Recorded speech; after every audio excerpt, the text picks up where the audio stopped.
So I have the pleasure of introducing Dr. Jin Lee. He's an associate professor of the Department of Psychological Sciences at K-State University. Before he joined K-State, he was a postdoctoral research fellow at the Harvard T.H. Chan School of Public Health and Liberty Mutual Resource Institute for Safety. He got his PhD in industrial organizational psychology at the University of Connecticut and his master's in clinical psychology at the Yonsei University in Seoul, South Korea, where he also got his bachelor's in psychology. Dr. Lee's research focus is primarily on workplace safety, health, and well-being. Specifically, he holds research interest in safety climate assessment and management in high-risk industries, work system improvement through the perspectives of macroergonomics and total worker health, and application of advanced quantitative methodology in multidisciplinary research efforts. A recent systematic literature review shows that Dr. Lee is ranked third globally for the number of peer-reviewed journal articles published on the topics of safety climate and safety culture. Good afternoon, everyone, and thanks for having me. So before starting with my presentation, so how many of you are familiar with National Bioagro Defense Facility? Most of you, and especially who are attending this session, Biosafety and Biosecurity Summit. Yeah, it is not surprising. Okay, so my talk titled Psychological Safety, Safety Climate, and Organizational Resilience is based upon the project between the Department of Psychological Sciences, led by myself, and National Bioagro Defense Facility. So we all know that the NBEF plays a critical role in protecting public health and ensuring national biosecurity. At NBEF and other high containment laboratories, safety management is vital. It prevents the catastrophic release of the pathogens, safeguards personnel, and ensures public health and biosafety are maintained at the highest standards. It's important to note that the stringent safety management, it extends beyond organizational success.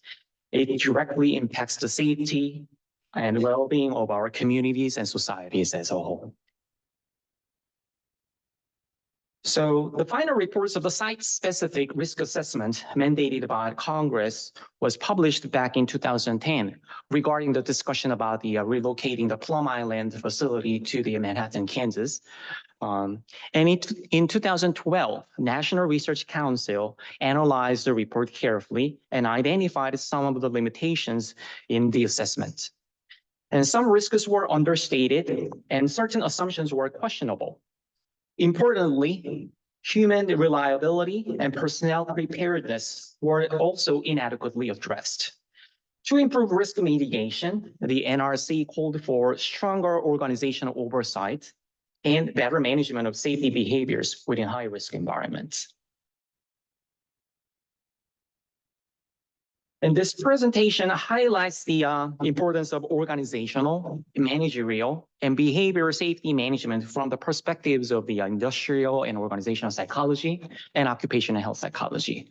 Well, I don't downplay the importance of the biological and engineering approaches for the safety. However, based upon the systems perspective, managing the human errors and preventing them, and the proper safety management. This is also essential part of the holistic safety promotion initiatives. To this end, my presentation today focuses on two critical concepts: psychological safety and safety climate. And psychological safety refers to the belief that one can speak up, take the risks, and express ideas or concerns at work without fear of negative consequences, such as punishment or humiliation. Put differently, psychological safety is all about not being non-judgmental, not blaming, but trying to identify the solutions for the constructive solutions for all. Safety climate, on the other hand, refers to the shared perceptions of the importance of safety in their workplace, reflecting how safety policies, procedures, and practices are prioritized and enforced by the organization. And what's the relationship between the two? So safety climate is based upon, strong psychological safety, Without a good psychological safety, there is no effective communication. There will be reduced motivation for being involved in the safety initiatives, and safety climate is likely to be undermined.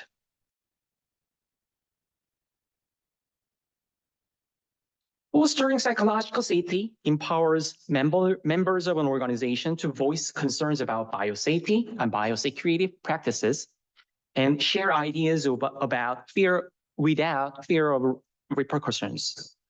A strong safety climate creates shared perceptions of safety norms, prioritizing safety over other competing demands and values that directly influence the behaviors of the organization members.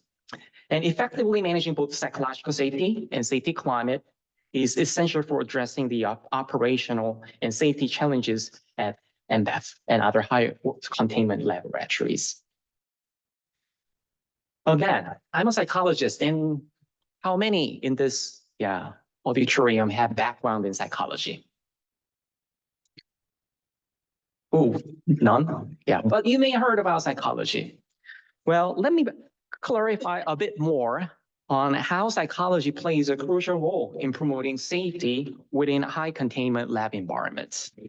First, psychological principles help us understand how individuals perceive risks. These are serious risks, so we need to take actions versus, well, these are minor risks and we can overlook them, something like that. And these enables tailored interventions that reduce unsafe behaviors in critical biosafety settings. And second, these insights from psychological research on human risk perceptions are valuable for developing managerial and behavior strategies to reduce errors and enhance adherence to safety protocols in high-risk environments. And third, at the upper level, they provide the psychological theories and models and principles, provide insights on how to effectively build a safety-driven organizational culture. And fostering psychological safety encourages open communication and the reporting of hazards, ultimately strengthening overall safety management practices. Okay, so NBEF and K-State Department of Psychological Sciences, the research team, and I am the PI of that research team, have established the collaborative initiative for a multi-level organizational intervention. And what is it? And it refers to the strategies aimed at improving outcomes by addressing various levels within an organization, such as individuals, teams, and the overall organizational structure, policies, and the environmental management, leadership, including almost everything. And through the coordinated efforts that consider the interdependence of these levels. The first step of these initiatives began with the top management. And the goal is to achieve the high reliability organization status by enhancing psychological safety within the organization. And to move forward, NBEF engaged the research team to explore strategies for improving psychological safety, aiming to strengthen overall workplace safety. And this step reinforces the core values of safety, accountability, and continuous improvement, while also promoting employee engagement and commitment to the HRO standards. So our initiatives is based upon the idea that the safety is a teamwork. The next step was forming the research team. The goal was to identify qualified members who could design and implement the organizational interventions effectively. A research team was assembled, bringing together individuals with the necessary professional knowledges, skills, and abilities.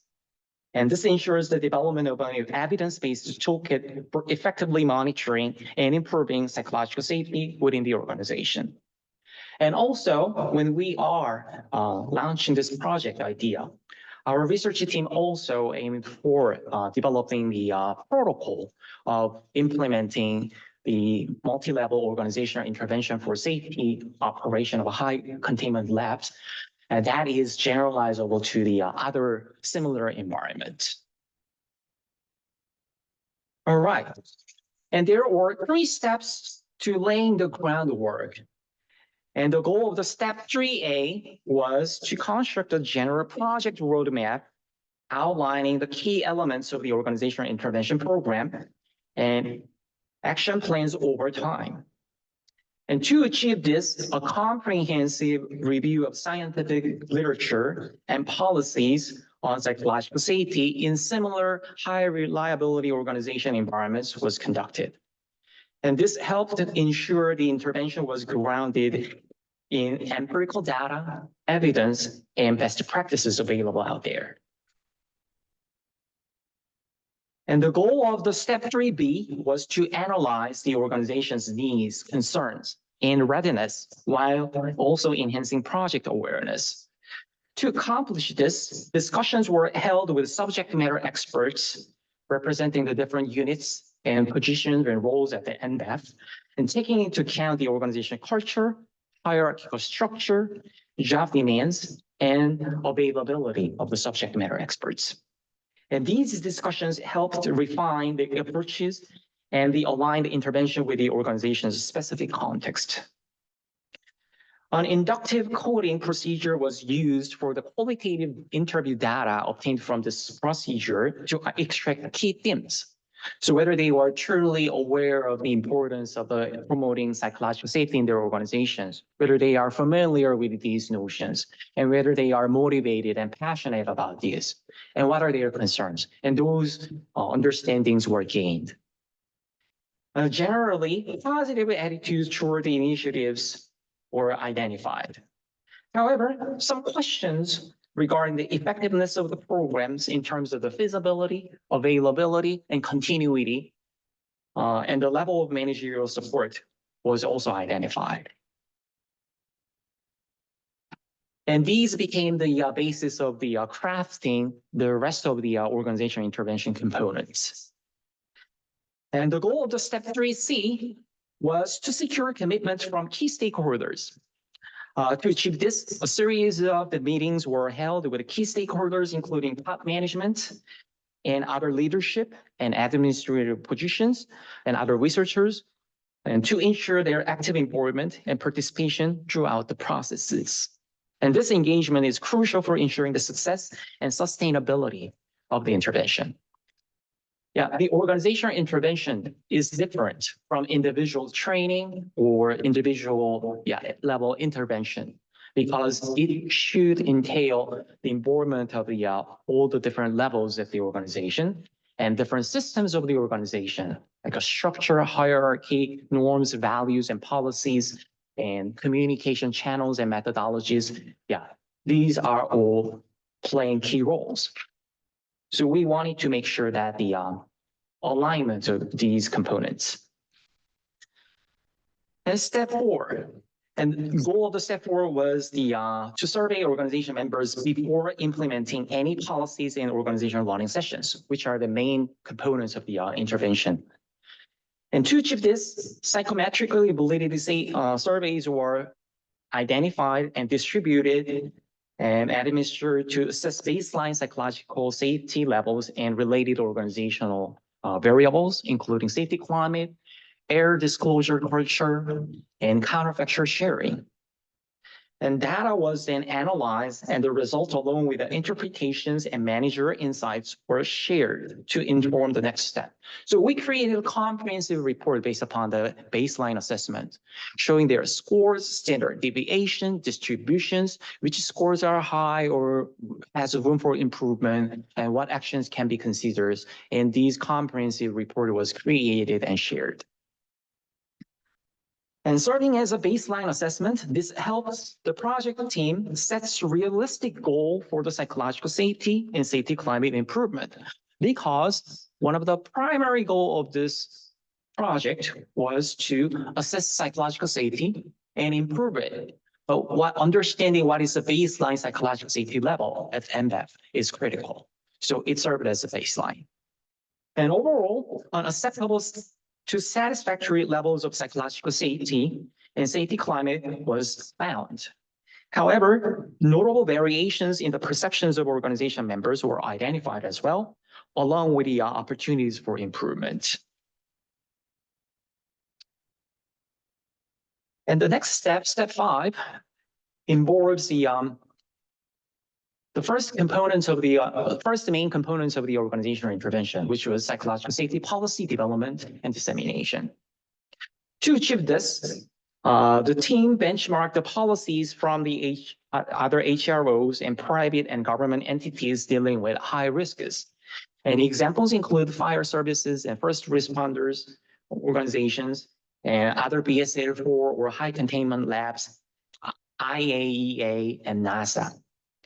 And the initially drafted policies based upon those existing policies potentially related to the transparent, honest, and non-judgmental communication within the organization.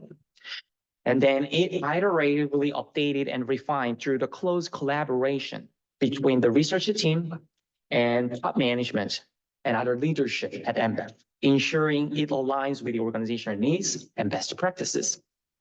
And the final policy includes information on the policy's objectives, core values to be achieved through the policy, and the roles of the leadership, expectations for the employees and their participation, and action plans for anti-retaliation, optimal practices for communication and reporting, and accountability measures. So we made it very clear in the policy documents that the psychological safety is not an excuse for their mistakes or suboptimal performances, but ensuring both accountability and psychological safety is the goal for the NBEF. Okay, and the development of the psychological safety policy is not the end of the components of the intervention.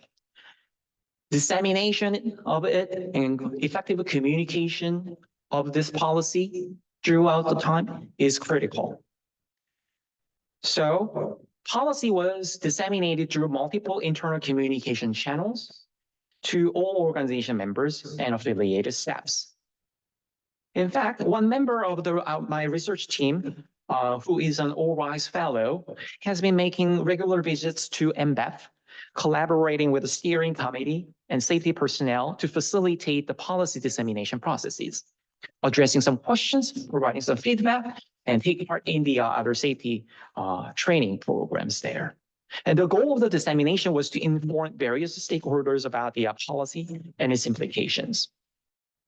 And the effectiveness of the policy was evaluated through both quantitative and qualitative methods. And overall, the policy received positive evaluations. However, some concerns were raised regarding the continuity and actual enactment of the policy. So they like the policy, but they also acknowledge that having the policy itself does not mean that policy is implemented well. All right. And the step 6 involves the second main components of the organizational intervention, which were organizational learning sessions, design and implementation of those sessions. And these sessions were led by professionals with balanced expertise in both research and practical applications in the identified areas for improvement. Specifically, these programs were developed and administered, each focusing on different aspects, and these were informed by the subject matter experts group discussion and the baseline psychological safety assessment. And 3 areas of the topic include the strategic communication through an after-action review approach. And second, develop the supportive leadership based upon the principles of the coaching. And third, providing in-depth understanding of psychological safety, a broad overview. And some of the psychological safety measures and other organizational variable measures from the baseline survey were debriefed. And its relationship with the safety climate were clarified. And also some of the barriers and facilitators of psychological safety were discussed. So additionally, questions from the organization members and steps were addressed during the session and after the session, and feedbacks were obtained through the follow-up surveys. And the learning sessions were generally well received, while some shared views on the disconnection between the program's key takeaways and actual practices. Okay, and the step 7 involved the post-intervention assessment of the psychological safety and other organizational variables. The pre-intervention assessment served as the baseline, and any significant improvements were tested using both the pre and post-intervention survey. While we are still in the process of collecting data, my preliminary analysis a few days ago indicates a significant improvement in psychological safety over the past 6 months. It was somewhat unexpected because organizational change takes time.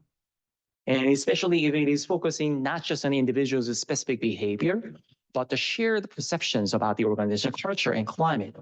It can take easily more than a year or so. However, I was very encouraged by seeing the result of the significant improvement, although the effect size was small.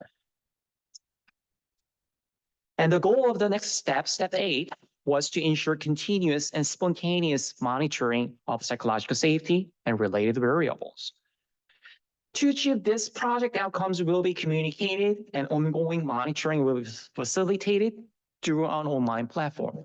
My research team is in the process of developing and refining the Power BI so that it can show the scores of psychological safety, safety climate, and other organizational effectiveness measures at NBEP.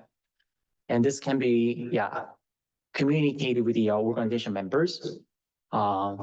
Pre-intervention, post-intervention for upcoming assessments of those variables so that they can track the changes or seeing the trends of the improvement or decline in certain sections. And by integrating this technology, we wanted to increase the accessibility and engagement for training delivery, survey administration, and continuous communication. To maintain this momentum, regular check-ins, surveys, and feedback sessions will be established. And this project, the organizational intervention related project was a year 1 initiative, and year 2 project is basically the follow-up of those year 1 project. And we will be developing and implementing a multiple regular organizational learning programs. Step 9, we also propose the follow-up steps, such as the establishing support systems. And we believe that it is important to offer multiple opportunities to apply what employees have learned from the organizational intervention program and implement the psychological safety policy. And examples include support groups, employee assistance programs, additional organizational learning sessions, anonymous reporting mechanisms, safety mentorship program, and safety recognition program. With ongoing collaboration between NBEP and the Department of Psychological Sciences research team, these opportunities will be developed and implemented further. Step 10. So lastly, we'd like to emphasize the importance of examining the long-term impact of these strategic initiatives. We believe that organizational interventions for psychological safety are not one-time efforts, but require ongoing management and commitment. And it is crucial to assess whether the positive outcomes are sustained or diminish over time, and to implement appropriate measures to ensure continued success. So we really want to avoid the complacency happening here. Some organizations, after seeing some good performances of their members, they feel like that no further efforts is needed because it is already in good shape. However, it requires continuous efforts to maintain those good performance levels over time. Okay, anticipated results are like these: increased awareness of the importance of managing people and behaviors in HRO, and sustained involvement of the organization members in safety management efforts, and enhanced and sustained psychological safety and safety climate. Especially, our team is interested in whether these improved and enhanced psychological safety and safety climate are indeed associated with the actual safety behaviors and performance metrics. And hopefully this project created a generalized organizational intervention protocol for the other BSR4 facilities or high containment lab environments. And the current project's main focus is on biosafety. However, But a similar approach can be applied to enhance organizational biosecurity management, because biosecurity management also involves human behaviors, compliance to the behavioral protocol, standard operating protocols and policies, and any of the emotional and psychological troubles associated with any violations, something like that. So holistic, multi-level organizational intervention approaches might be promising for the aim of enhancing biosecurity.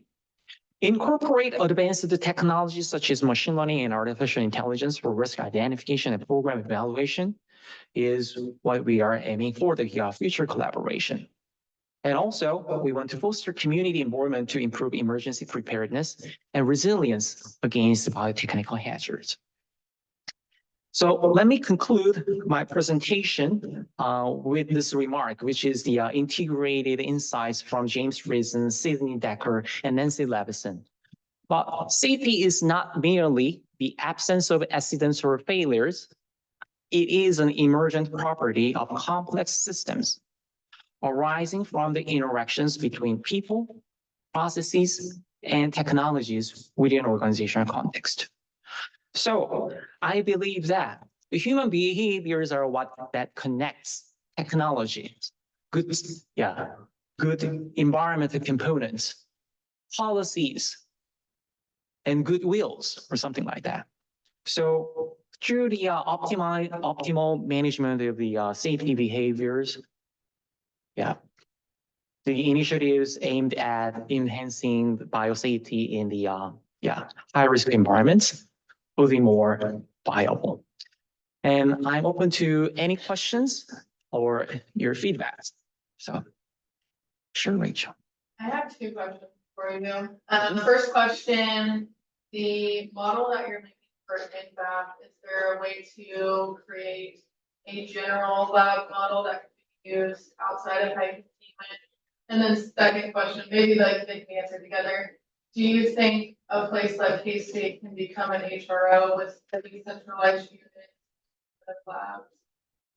Of course. So this project idea and some of the preliminary findings were submitted to the special issue of the Journal of Applied Psychology on the topic of the high importance organizational science research, especially focusing on the policy intervention aspects. And our abstract was invited for submitting the full manuscript. And the full manuscript will contain all these 10 steps that we took and how the different levels of the organizations and research team, external professionals were involved in these initiatives. And one of the main deliverable of this research will be a more generalized of a protocol that can be benchmarked for the other high containment labs. And of course, it may need to be tailored depending on the unique context. However, how to begin with this holistic multi-level organizational intervention? And what is it about the efforts to enhancing organizational culture or climate, not just shaping individuals' behavior or leaders' capacity or ability, communication skills or leadership? What is it? So we want to provide those information, and we would be happy to share the insights we learned from this study. And I believe that this will be such a great example because NBEP is such a high impact organization. And it has the HRO, it has a vision for maintaining HRO status. And perhaps the many universities, like including K-State, which have some labs and facilities where safety matters and mismanagement of safety can create the grave issues, then HRO status standards can be something those universities can pursue. And hopefully the protocol we developed and the examples that we provide will be beneficial for that effort. You're welcome. Sure. One question about design having surveys is somehow perception of the participants. How can you measure psychological safety in progression in a more objective way? So that's a really great question for the organizational psychologist, which is common one in challenges and opportunities. First of all, perceptions are reality, actually, because according to the theory that is one of the widely received in the organizational sciences, which is called the theory of planned behavior, our behaviors are determined by our intention, while our intentions are influenced by our perceptions, specifically perceptions about the norms, perceptions about the efficacy or control, and our values and attitudes. Look at these components: perceived norms, perceived control, and our subjective attitudes. These are psychological and subjective, and these influence our intention and behavior. So, and also the organization culture and climate are best reflected by the perceptions of the human being. However, we are not relying on just one or two persons' perceptions, but the collective perceptions of the organization members. However, we also emphasize the importance of incorporating the objective measure. Okay, so in the examples that I briefly shared, so the other measures than the psychological safety and safety climate or error disclosure culture and counterfactual sharing. So we believe that perceptions of psychological safety, if it is truly improved, then people are more willing to share their errors openly, without blaming it, without judging others. So we'd like to see those error disclosure culture items, which involves the specific behaviors and phenomena that can be found and detected within the organization, improve as well. And counterfactual sharing is the facilitating more what-if scenarios. So if something was done not in the optimal manner, how it could be done? So what if I did it differently and my supervisor provided me with the timely supports? What would happen? So offering those mental simulations, and we believe that the improved psychological safety can facilitate those counterfactual sharing within the organization. So these two are examples. However, a more objective outcomes would be like the any near misses, and it can be potentially included in the future survey, which is not included in this survey particularly, or it can be based upon the some other objective metrics, any incidents or something like that. So yeah, hopefully these three answers your question. Sure. You talked about, you got a little bit into if you're not measuring it, you're not managing it in metrics. So leading by indicators, what should we chase? What's the latest out there that proactive safety cultures are chasing for knowing where they're at? Some organizations go years without any injury, and they're shocked when there's a significant injury or fatality even. So how do you look for those near misses or those leading indicators? What are the metrics, if any, right now that you're prescribing for an organization to adopt? So that is something that needs to be further discussed and determined. However, there are no incidents and outcomes of the psychological safety and safety climate, and we can show. So the additional rounds of the scientific literature review can be conducted.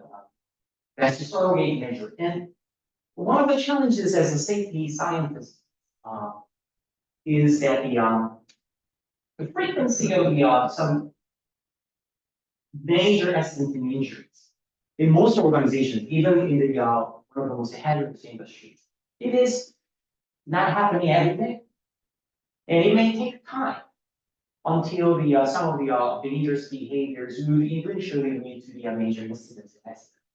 So determining the good time frame and identifying the key antecedents of those accidents or injuries is critical.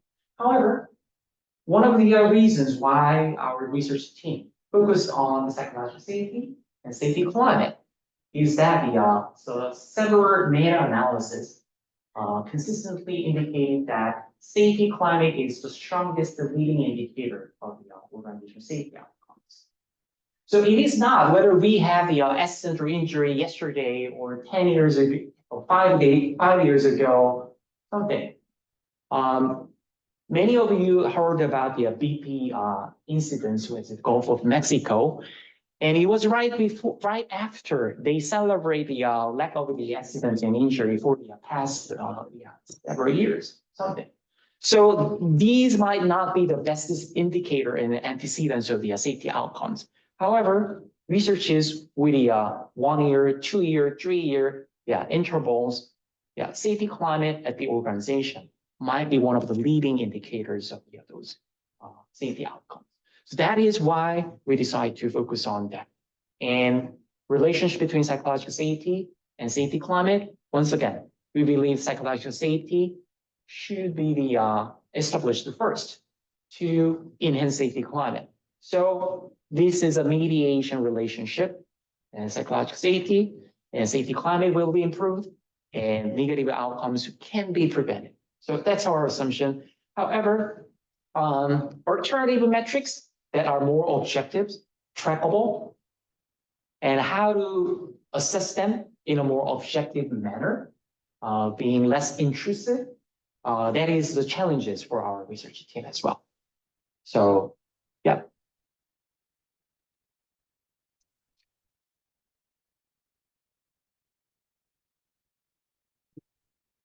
Any additional feedback, thoughts? Oh, sure. HR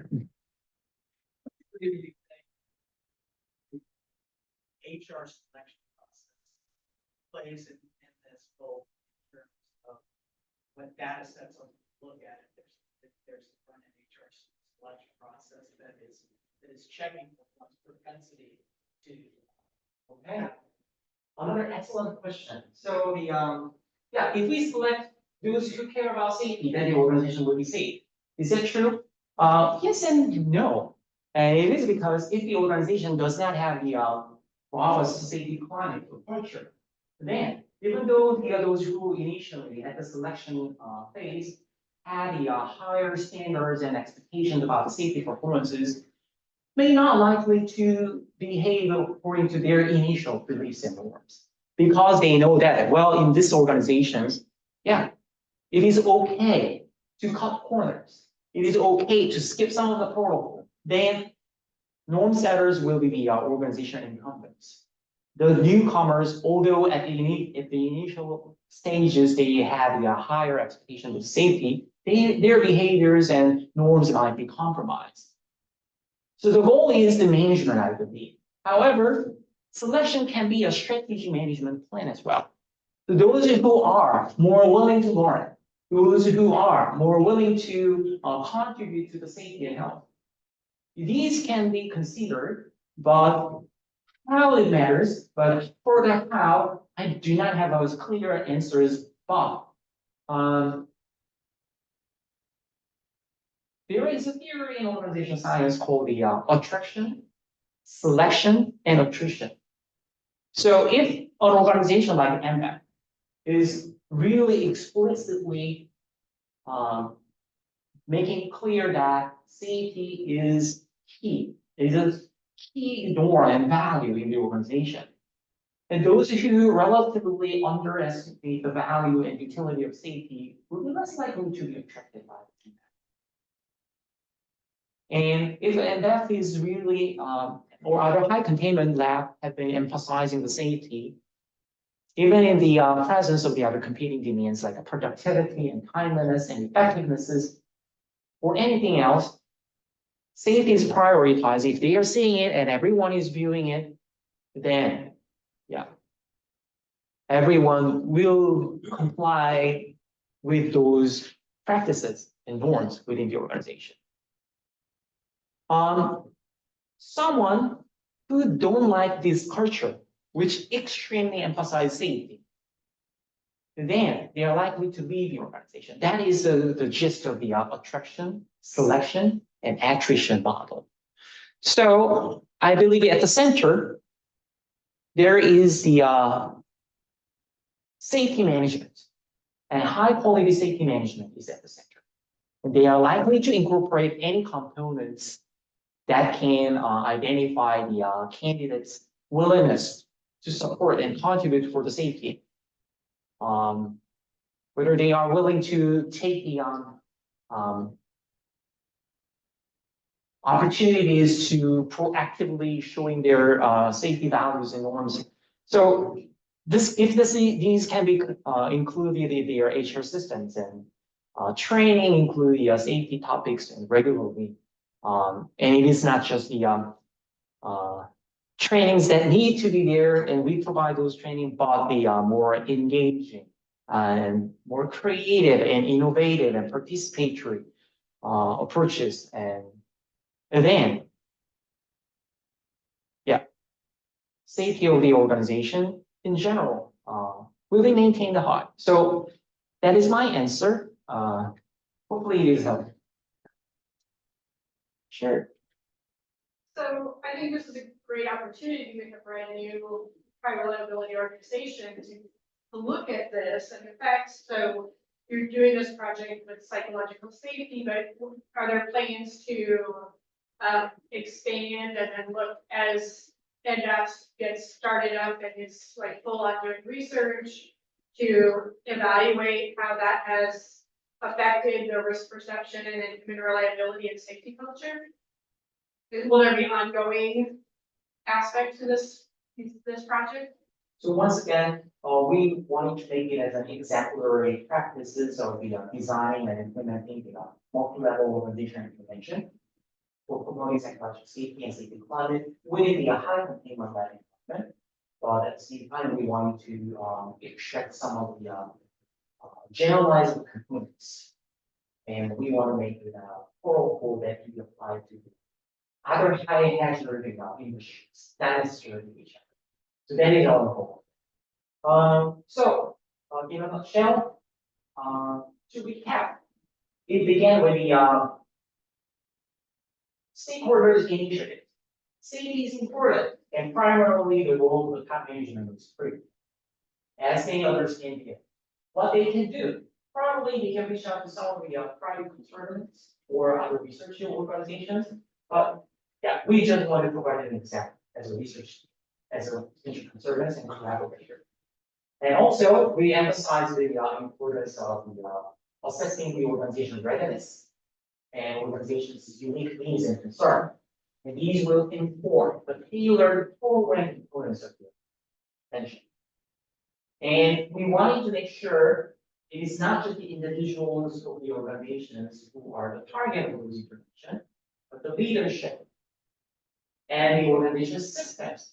And it can be equipment, it can be policy, it can be any other HR systems or software. So after identifying those areas for the future improvement, different programs of improvement can be implemented.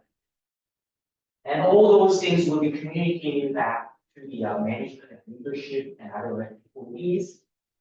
And then in the middle of these processes, assessing and monitoring the changes in the interested variable. Here in this example, psychological safety and safety climate and other safety metrics, so that we can track whether these initiatives are leading to the actual digital changes.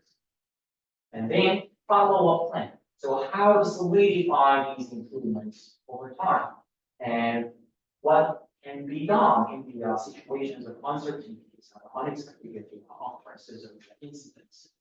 So these ongoing efforts can be guided by the protocol that we are going to propose. So that's our goal. And by the way, let me show you an example of the Power BI. So this is not the final one, but just a draft.